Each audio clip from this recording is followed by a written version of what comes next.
हुआ वो इन महिलाओं पर ही हुआ। आपको रातों रात ये कह दिया गया कि सुबह से 2000 और 500 के नोट नहीं चलेंगे।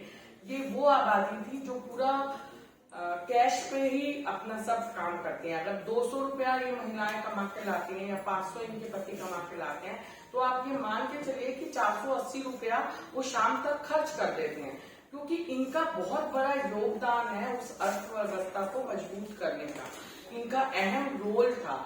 पर उस समय ये हुआ कि ये अपने ही पैसों के लिए, अपने बचाए हुए जो पूंजी थी, हर महिला अपने घर में कहीं ना कहीं एक सेविंग करती है, कहीं ना कहीं बचा करके रखती है, तो वो उसकी बहुत मेहनत की कमाई थी। भले उसने कमेटी के जरिए जोड़ा हुआ था, 5000 था, किसी के पास 10,000 था, किसी के घर में बेटी की शादी थी, अपने ही पैसों के लिए उस समय उनको दर बदर भटकना पड़ा, लाइनों की लंबी कतारों में लगना पड़ा, सुबह 4-4 बजे उठ के जाना पड़ा, जबकि इन गरीब मजदूर असंगठित क्षेत्र के लोगों के पास कहाँ से काला धन है, कहाँ उनके पास उस तरह की कमाई है।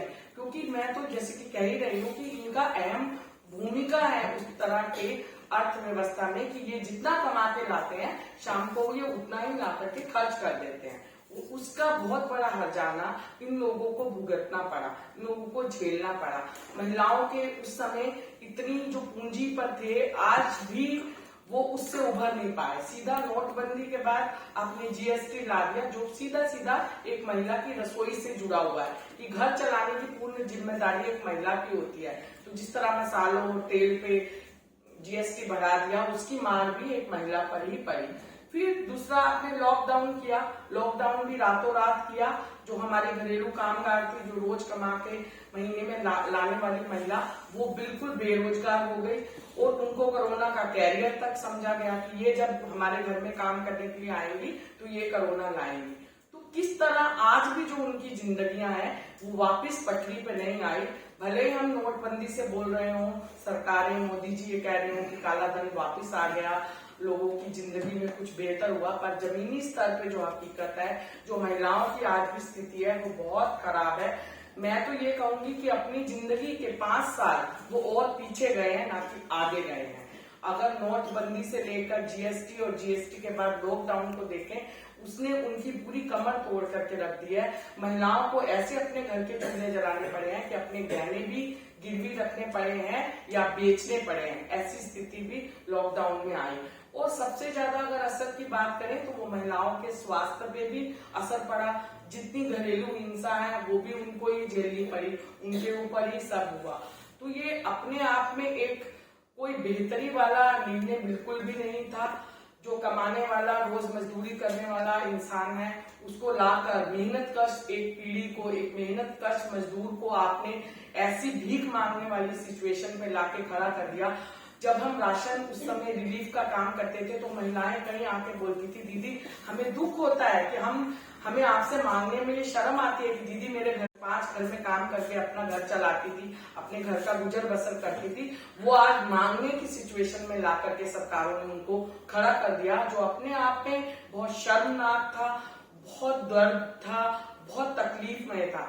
आज भी हमारे परिवार, हमारी बस्तियों के साथी उससे उभर नहीं पाए हैं, क्योंकि अगर हम ये मानते हैं कि असंगठित क्षेत्र के 80% से ज्यादा अभी भी असंगठित क्षेत्र में है, तो उसमें भी महिलाओं की संख्या आधे बराबर है। आधे पुरुष हैं तो आधी महिलाएं हैं। तो उनकी स्थिति आज भी बहुत ज्यादा खराब है।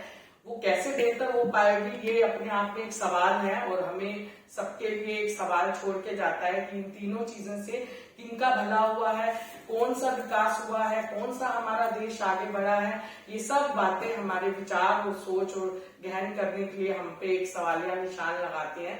तो हमें जरूर इन पे सोचना है और इसको कैसे हम इससे निकल के उभर के आगे आ सकते हैं। ऐसा नहीं है जो घरों में काम कर रही हैं महिलाएं वो तकलीफ ये बातों को नहीं समझती हैं। कल जब हमने बस्ती में मीटिंग की तो हमें बड़ी हैरानगी हुई कि हमें लगता है कि पढ़ी लिखी महिला नहीं है, पर जिस तरह से उन्होंने जीएसटी और नोटबंदी और लॉकडाउन से अपनी जिंदगी को जोड़ के बताया, वो बहुत सीखने की हमारे लिए भी बात थी।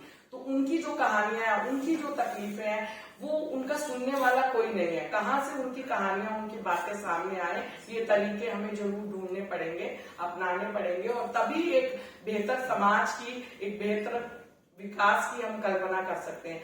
सिर्फ इंफ्रास्ट्रक्चर बना देना, बड़ी बड़ी बिल्डिंग और फ्लाईओवर और मेट्रो ला देना ही विकास नहीं है। जब एक जमीनी स्तर पे काम करने वाली महिला, खासतौर से मैं कहूंगी, जब वो एक बेहतर सिचुएशन में आएगी, जब वो एक बेहतर कंडीशन में आएगी, तभी एक बेहतर समाज, बेहतर शहर, बेहतर देश के हम निर्माण कर सकते हैं। उसके बिना नहीं कर सकते।